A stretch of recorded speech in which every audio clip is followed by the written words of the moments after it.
Good morning बच्चों। बच्चों सब कैसे हैं? ठीक हैं? अच्छे से सुरक्षित?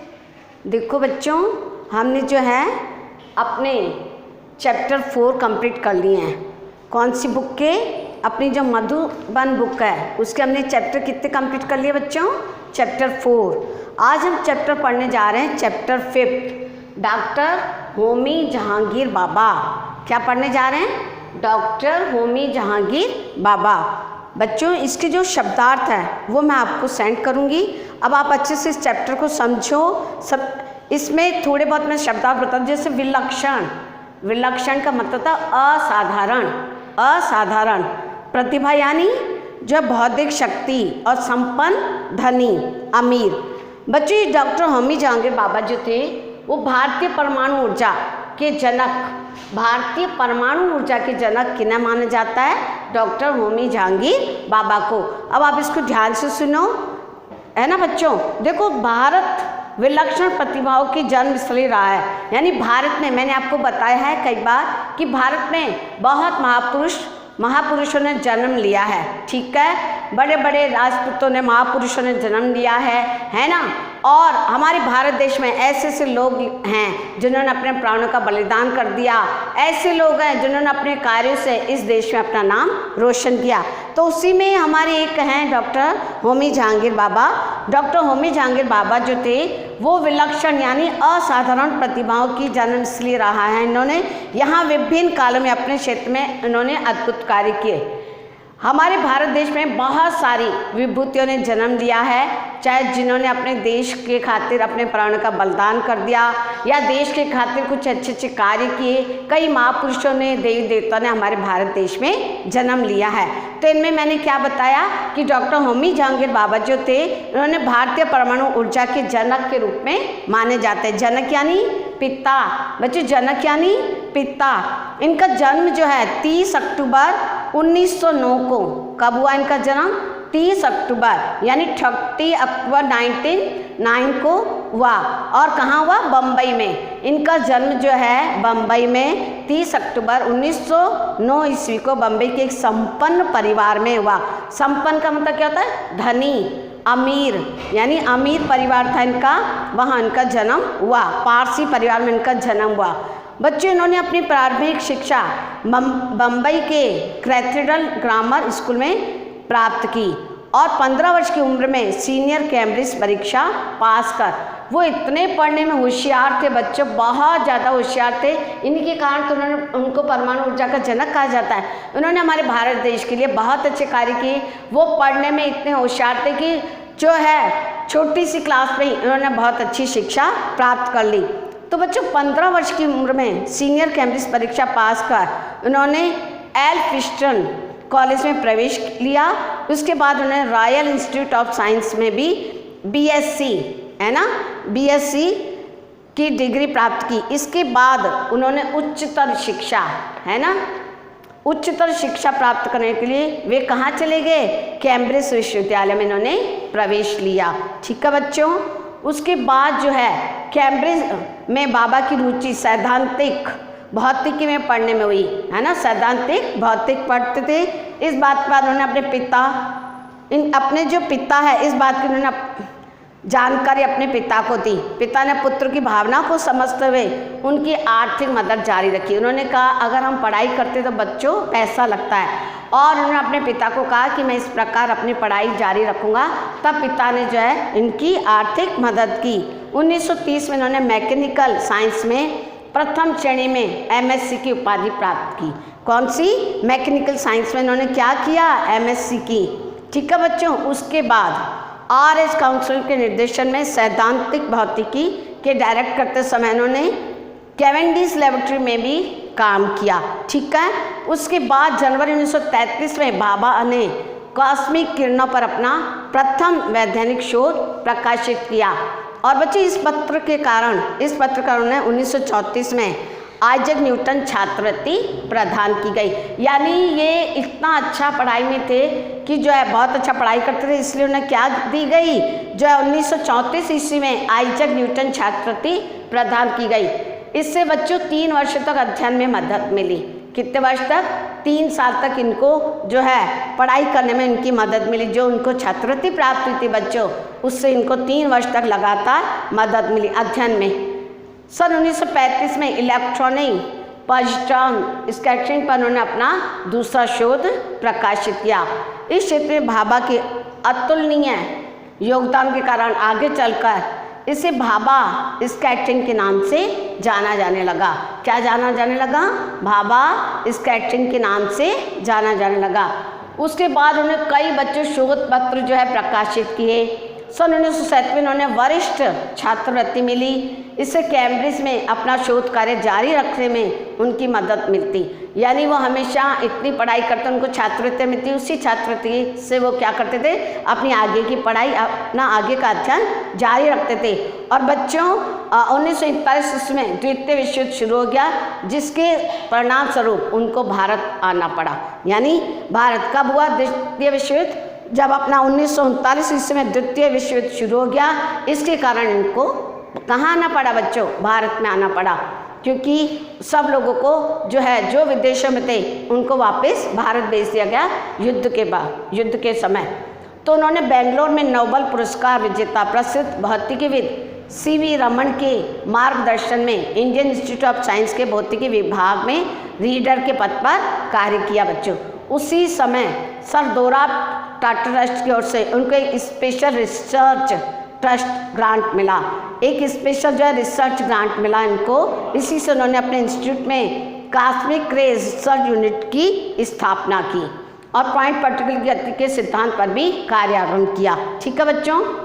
आगे जो उस समय भारत में एक ऐसा इंस्टीट्यूट नहीं था, भारत में कोई भी ऐसा इंस्टीट्यूट नहीं था जिसमें जो बच्चे यहाँ कर सके। तो यहाँ nuclear physics, cosmic rays, high energy physics तथा अन्य उन्नत विषयों में मौलिक कार्य के लिए अनिवार्य सुविधाएं उपलब्ध हो। तो यहाँ ऐसा कुछ नहीं था।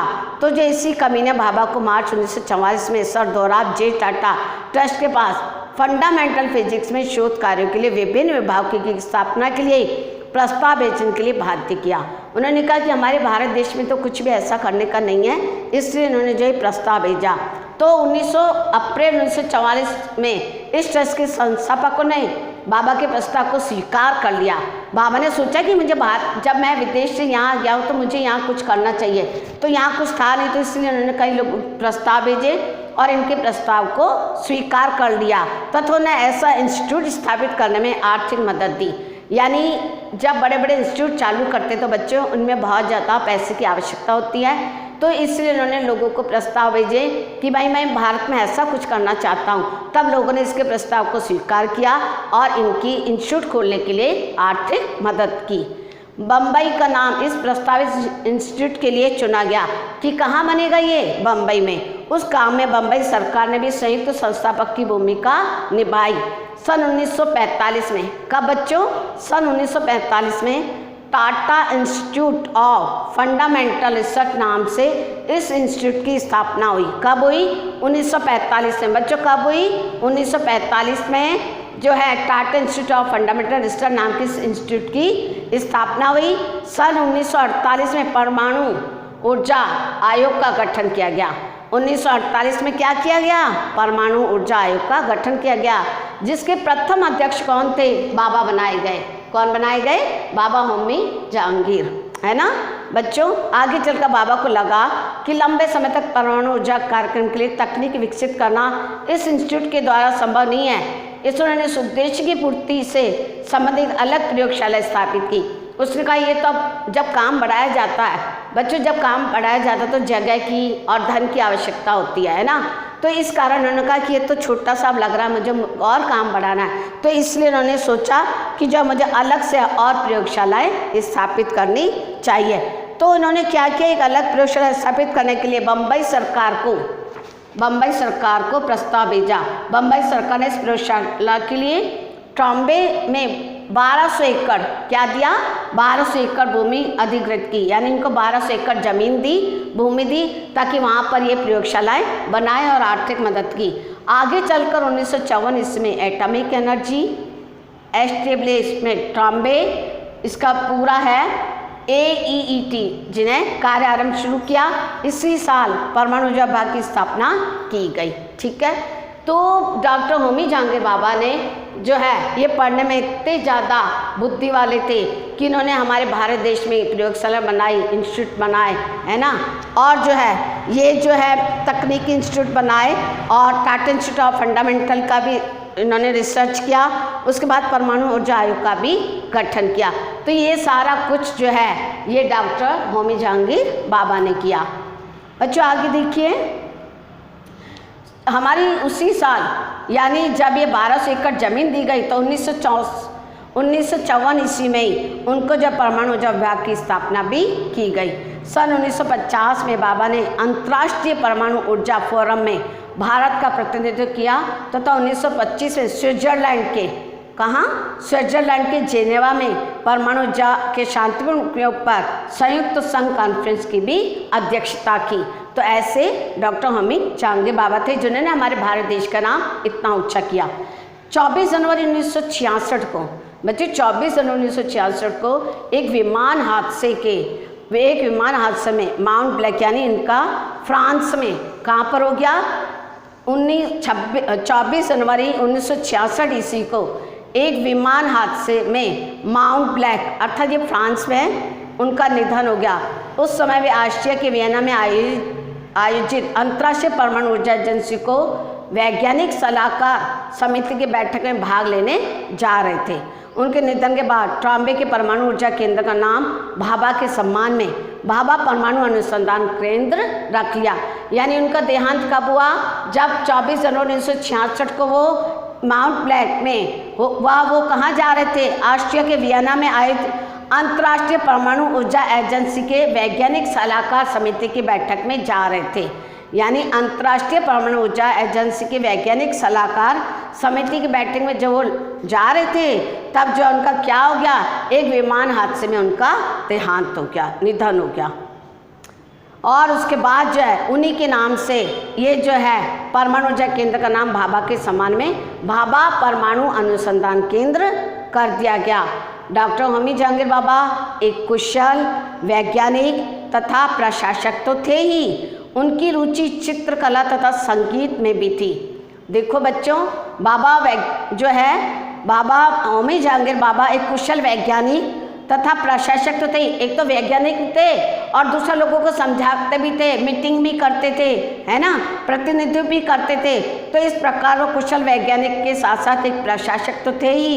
इनके साथ ही उनकी रुचि बता कायम है बच्चा, चित्रकला तथा संगीत में भी थी। ठीक है, वे ऐसे वैज्ञानिक थे जो कभी कभी ही पैदा होते हैं। हमारे देश में एक महान वैज्ञानिक जो पैदा हुए वो डॉक्टर होमी जहांगीर बाबा थे, जिन्होंने परमाणु ऊर्जा केंद्र की स्थापना की। उन्होंने हमारे देश में इतनी सारी प्रयोगशालाएं बनाई।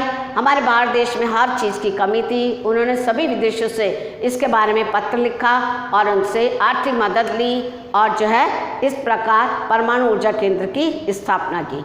उन्होंने electronics, space science, radio astronomy तथा माइक्रोबायोलॉजी में रिसर्च को भी बढ़ावा दिया। ठीक है बच्चों, तो ऐसे महान वैज्ञानिक, ऐसे महान संगीतज्ञ, है ना, और ऐसे महान प्रशासक जो कौन थे, डॉक्टर होमी जहांगीर बाबा। बच्चों ये चैप्टर जो है आप इसको अच्छे से बुक को खोल के, अगर आप नहीं तो मैं आपको ये सेंड भी कर सकती हूँ पूरा चैप्टर। इसको आपको जो सन है दिए गए इसको आप अच्छे से पढ़ना। तो मैं आपको पूरा का पूरा जो चैप्टर है वो सेंड कर दूंगी, उसके बाद इसके शब्दार्थ। ठीक है, तो आप जो है अच्छे से इस चैप्टर को देखना कि डॉक्टर होमी जहांगीर बाबा ने हमारे भारत देश के लिए क्या किया। ये हैं हमारे, मैं आपको चित्र दिखाती हूँ, ये हैं हमारे डॉक्टर होमी जहांगीर बाबा। सबको दिख रहा है बच्चों, ये है। ठीक है, यानी इस प्रकार एक महान, ये देखो परमाणु वाला, ये वाला है। ठीक है, मैं आपको इसकी फ़ोटो सेंड कर दूंगी। बच्चों आप बुक जो है परचेज़ करो, क्योंकि जो मैं चैप्टर पढ़ाती हूँ, एक्सप्लेन करती हूँ, तो आपको बुक खोल के रखनी है ताकि आपको और अच्छा समझ में आए। ठीक है, तो अब मैं आपको इसके कुछ क्वेश्चन, मैं इसके शब्दार्थ भी आपको सेंड करूँगी। अब मैं आपको क्वेश्चन आंसर बताती हूँ। पहला प्रश्न हमारा क वाला बन रहा है, भारतीय परमाणु ऊर्जा कार्यक्रम का जनक किससे कहा जाता है? तो हम कहेंगे भारतीय परमाणु ऊर्जा कार्यक्रम का जनक डॉक्टर होमी जहांगीर बाबा को कहा जाता है। बाबा किस लेबोरेटरी में दुनिया के नामी वैज्ञानिकों के संपर्क में आए? कैम्ब्रिज, ये कैवेंडिश लेबोरेटरी है उसके नाम से। तो इलेक्ट्रॉनिक पॉजिट्रॉन स्कैटरिंग को किस नाम से जाना जाता है? भाभा स्कैटरिंग के नाम से जाना जाता है। ये मैं आपको नेक्स्ट लेक्चर में दूंगी, ठीक है। तो आप जो है आज इस चैप्टर को अच्छे से जो है एक बार और सुनेंगे, उसके बाद मैं आपको चैप्टर पूरा जो है सेंड करूँगी और शब्दार्थ भी। तो आपको कॉपी में क्या करना है बच्चों, इसके शब्दार्थ बहुत ज़्यादा हैं, इसलिए आप इसको कॉपी में जो है मैं आपको सेंड करूँगी इसकी फ़ोटो। तो आप जो है इसके शब्दार्थ सुंदर सुंदर राइटिंग में कॉपी में लिखेंगे, ठीक है बच्चों। और चैप्टर समझेंगे, जो समझ में आए मेरे से पूछेंगे, है ना। और जो आगे अच्छी अच्छी पढ़ाई करेंगे, अच्छे बच्चे बनेंगे, जैसे हमारे वैज्ञानिक डॉक्टर हामिद जहांगीर। हमारे भारत में बहुत सारे लोगों ने जन्म लिया है, यानी ऐसे विलक्षण असाधारण प्रतिभाओं की जो है हमारे भारत देश में जन्मस्थली रही है ना, जो देश के लिए अपने प्राणों का बलिदान करते हैं, कुछ हमारे देश के लिए अच्छे कार्य किए, है ना। और हम भारत को क्या कहते हैं, भारत के नाम से भी कोई शेरों के संतानों से खेलते हैं। तो ऐसे हमारा भारत देश है और ऐसे भारत देश में अनेक विभूतियों ने जन्म लिया है। तो आप इस चैप्टर को एक बार अच्छे से देखेंगे, पढ़ेंगे और जो है ये जो शब्दार्थ लिखेंगे, इसके क्वेश्चन आंसर जो मैं नेक्स्ट लेक्चर में सेंड करूँगी।